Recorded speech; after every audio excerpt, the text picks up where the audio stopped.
Hi guys, welcome to my channel. On today's tutorial, I'm going to show you how to crochet macrame top.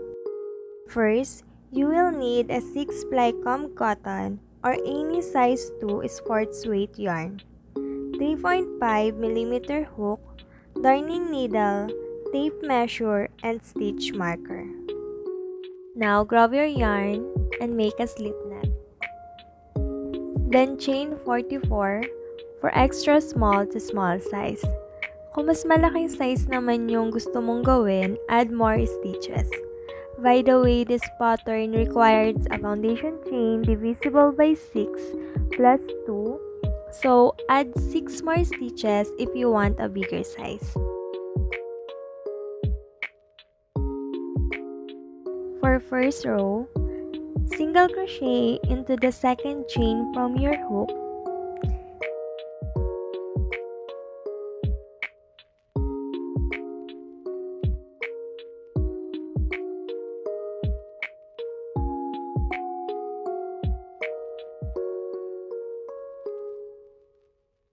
Skip 2 chains, then work 5 double crochet into the next one.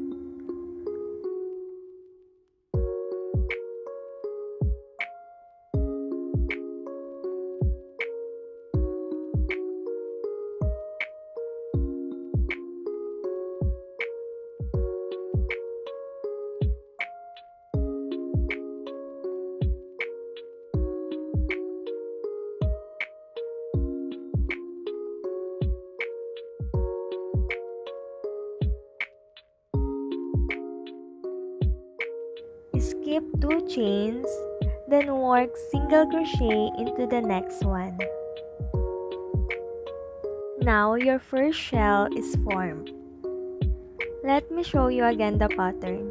Skip 2 chains, then work 5 double crochet into the next one.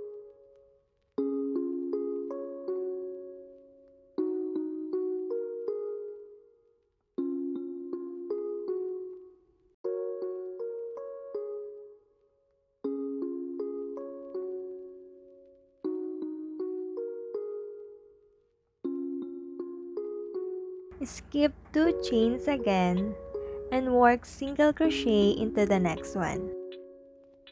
Now your second shell is formed. Continue repeating the skip 2 chains, then work 5 double crochet into the next chain, skip 2 chains and work single crochet into the next chain until you reach the end of the row.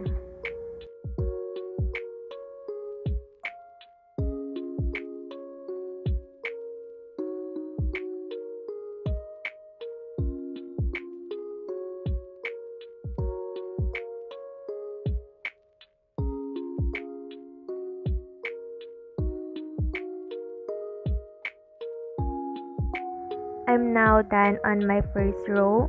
Now chain 2 and turn your work. Now for row 2, work 4 double crochet into the first stitch.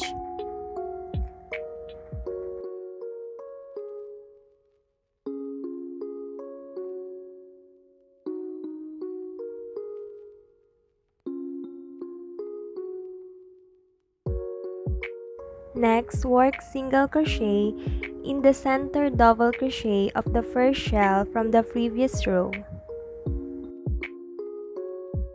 And then, work 5 double crochet in the next single crochet. It is between the shells of the previous row.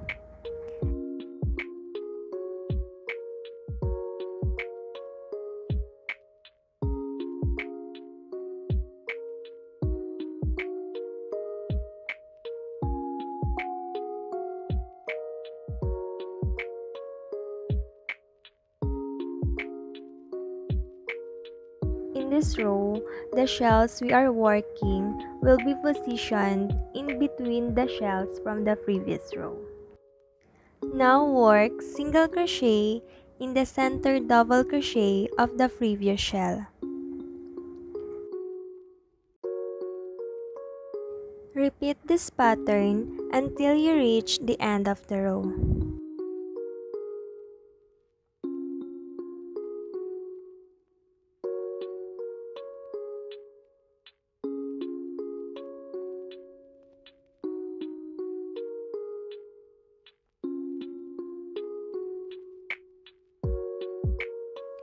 Finally, work 4 double crochet in the last single crochet stitch of the previous row.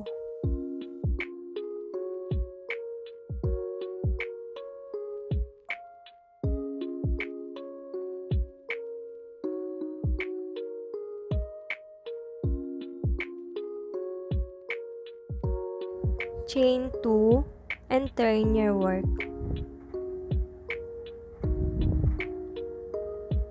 Now work 2 double crochet in the first stitch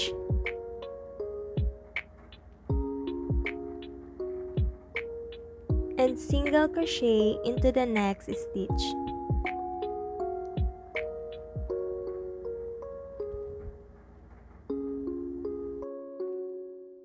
And then work 5 double crochet into the single crochet of the previous row.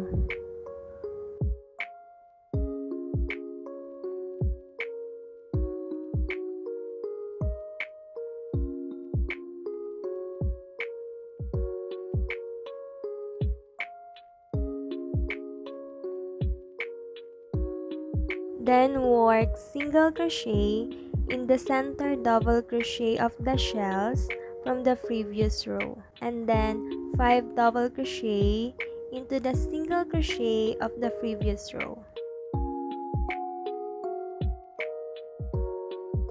This pattern is very similar again from the previous row. Ang pagkakaiba lang nila is the first stitch and the last stitch. But again, we always position the shells in between the shells of the previous row. So, repeat mo lang yung pattern until you reach your very last 2 stitches. Now, for the last 2 stitches, single crochet into the second stitch to the last. And 2 double crochet into the last stitch.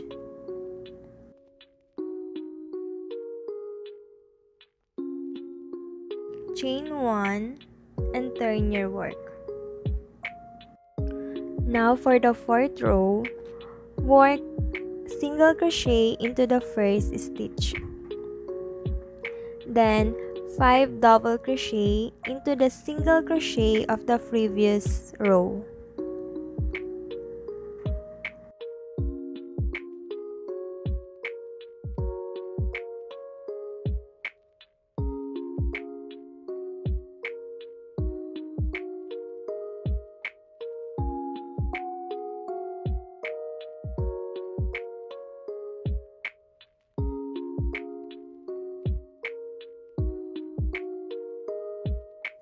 Now, single crochet into the middle double crochet of the shells from the previous row. And then, work 5 double crochet into the single crochet of the previous row.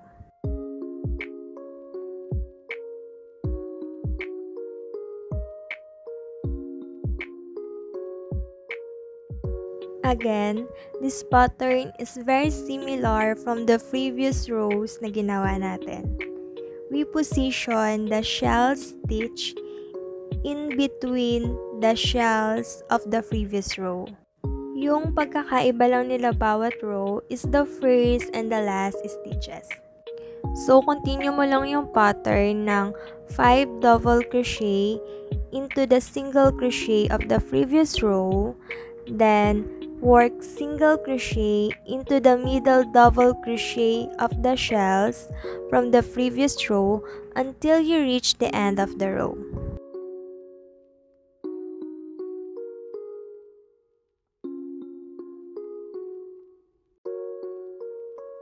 Finally, single crochet into the last stitch.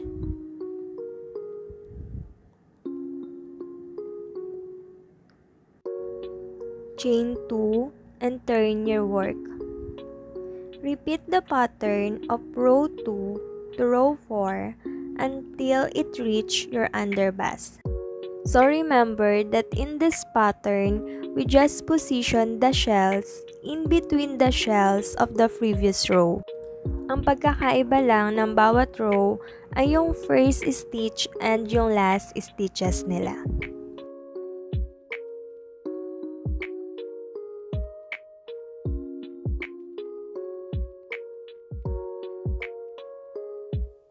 I'm now done with this part and I have a total of 16 rows.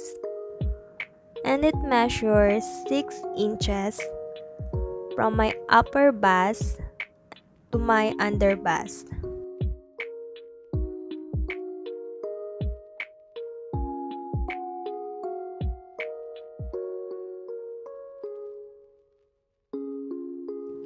Now for the back part, chain 2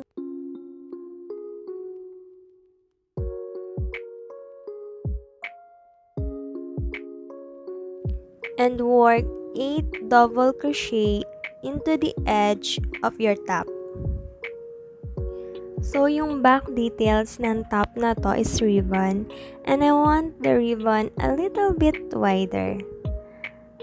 Kaya 8 double crochet stitches yung edges niya. Pero kung gusto mo mas maliit lang na ribbon, bawasan mo lang yung number ng double crochet stitches sa edge ng top. As you can see, I work 2 double crochet kapag yung row ay nag-end sa double crochet. Then, I work 1 double crochet naman kapag yung row ay nag-end sa single crochet.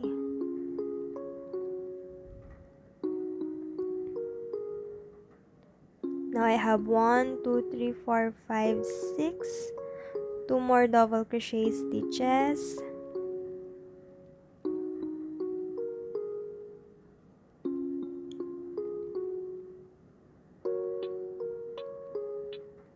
Now I have 8 double crochet, chain 2, and turn your work. So for the second row, just work 1 double crochet into each stitches, then chain 2 and turn your work. Repeat this pattern until you reach 44 rows or your desired length for your ribbon.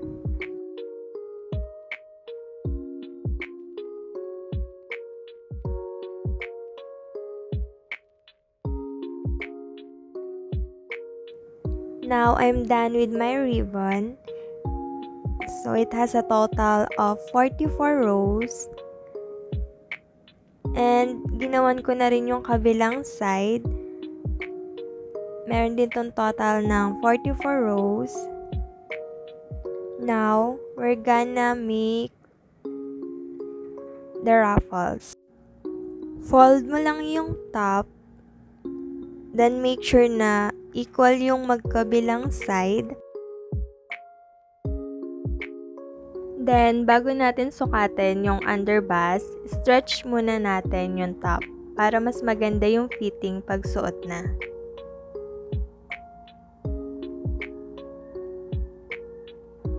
Kunin mo na yung tape measure mo. Kunin mo yung underbust, half ng underbust mo. Mine is 11.5 inches.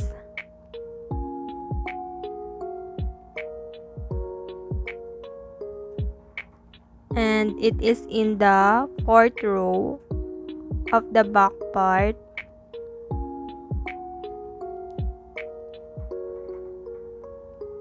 Lagyan mo ng stitch marker para mas madali nating matandaan kung saan tayo mag-start and mag-end ng ruffles.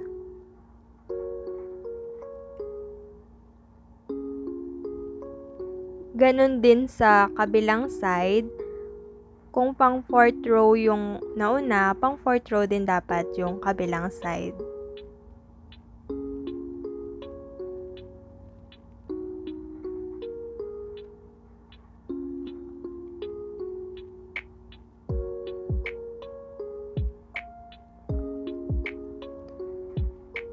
Now, let's start the ruffles. Make a slip knot. Then, dun tayo magsisimula sa may stitch marker, which is the 4th row. chain 3, then work double crochet into the same row, chain 2, and work 2 double crochet into the same row. Yung chain 3 natin na una is the first double crochet. Then, you will make 2 double crochet into the next row, chain 2, and 2 double crochet into the same row. Repeat mo lang yung pattern ng 2 double crochet, chain 2, and 2 double crochet in the same row until you reach the shell stitch.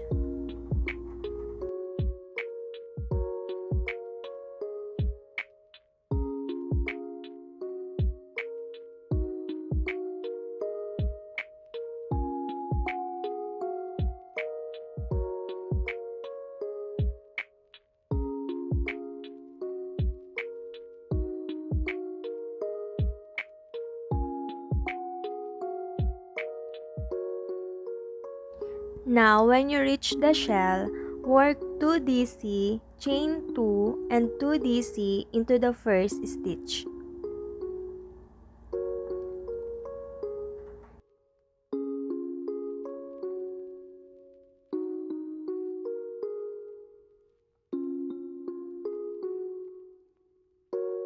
Skip 1 stitch, then into the next one, work again 2 double crochet, chain 2, and 2 double crochet into the same stitch.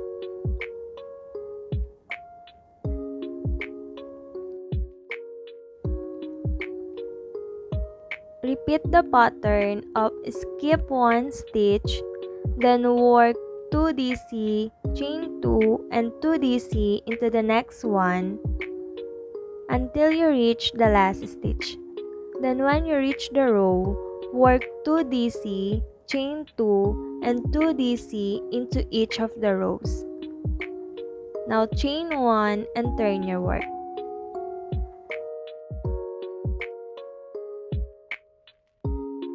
For the second row of the ruffles, slip stitch into the first 2 stitches.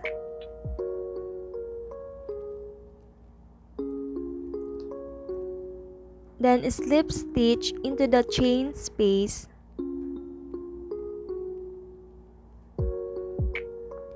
chain 3,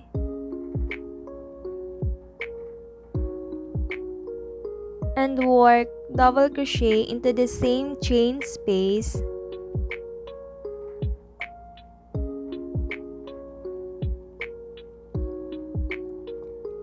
chain 2, and work 2 double crochet into the same chain space.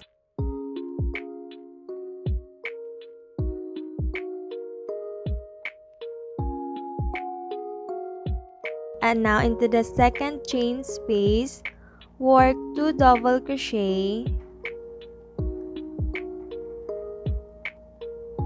chain 2, and 2 double crochet again into the same chain space.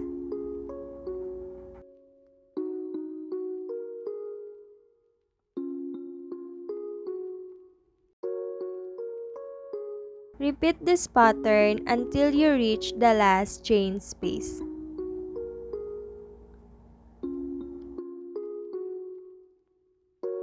Now I'm done with this part. Chain 1 and turn your work.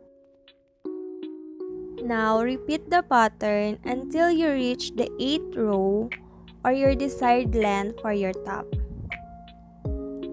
Yung ruffles nito, hindi siya ganun ka-pleated kasi mas pleated, mas mabigat. Pero kung gusto mo, yung kung kagaya nitong arc top ko, mas pleated siya.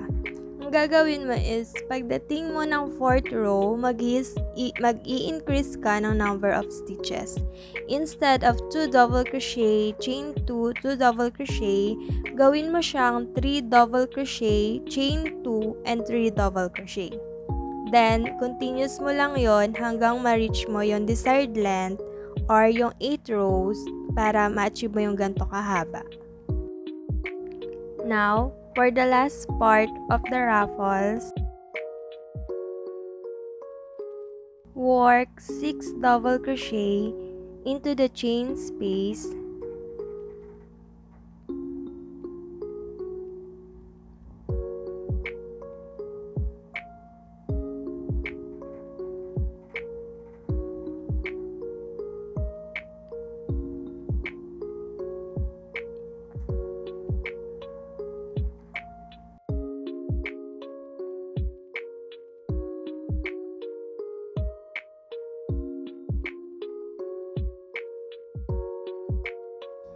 Then, slip stitch in between these two open shell stitch.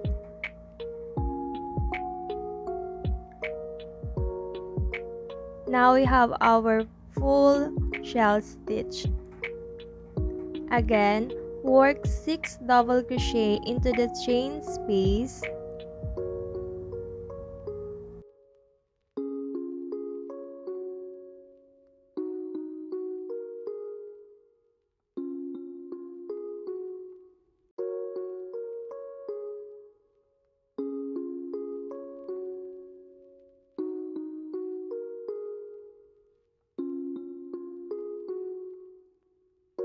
Then, slip stitch in between these two open shell stitch.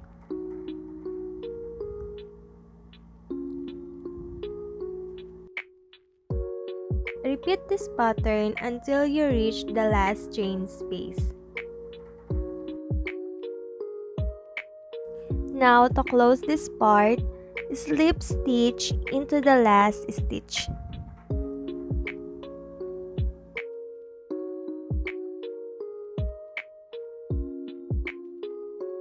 Chain 1 and cut your yarn. Now we're done with our ruffles. Lastly is the edging, then the straps.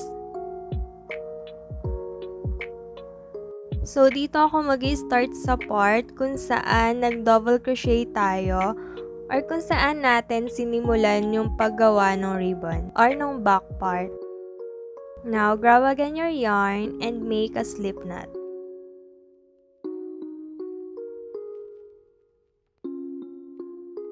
Start ka dito kung saan mismo tayo nag-double crochet.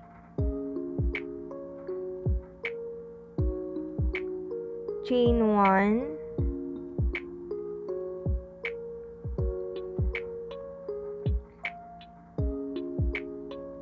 Then, single crochet into each rows until you reach the corner.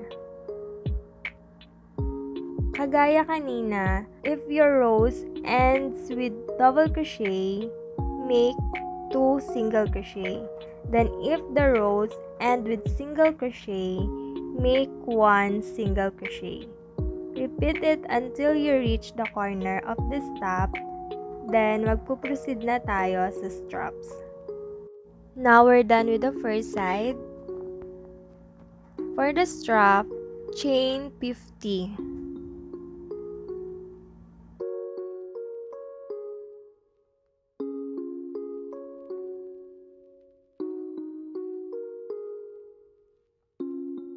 Or your desired length for the strap.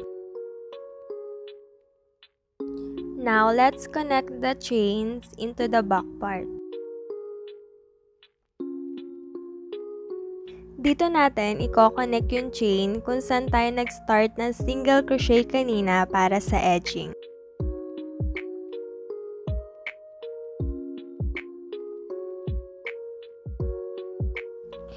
Make sure na hindi twisted yung chains mo bago mo ito i-connect sa back part. Tanggalin mo muna yung hook mo dito sa chains, then insert mo yung hook mo dito sa back part, and then pull the yarn.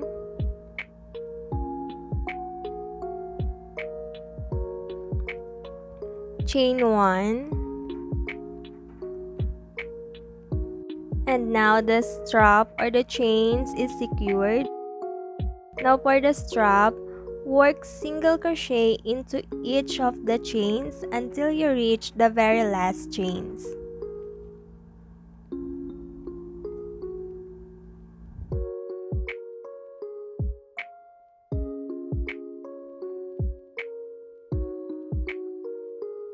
Now work 2 single crochet into this chain space.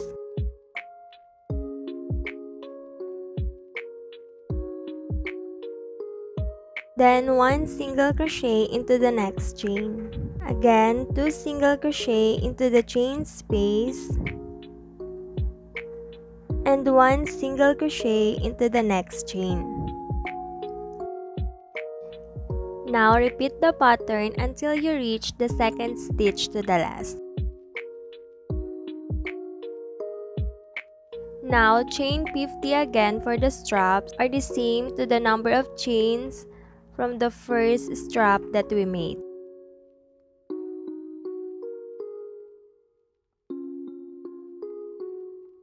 Now let's connect this to the back part and make sure that it is not twisted.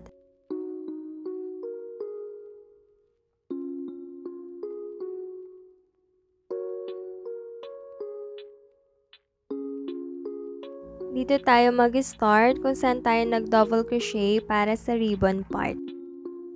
From the back, pull the yarn,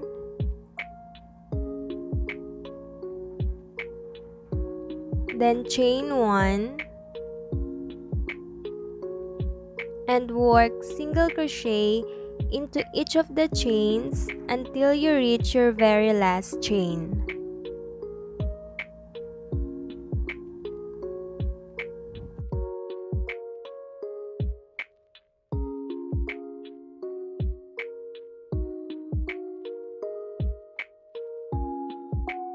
Now, single crochet into the last stitch.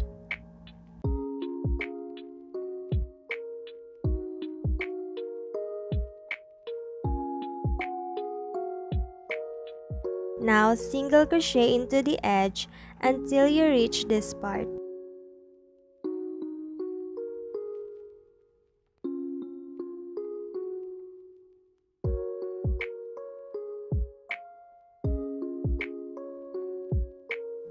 Now, close this part with a slip stitch.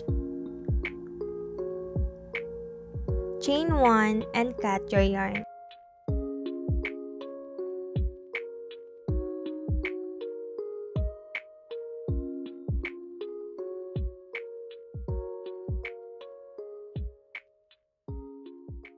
What a wonderful world.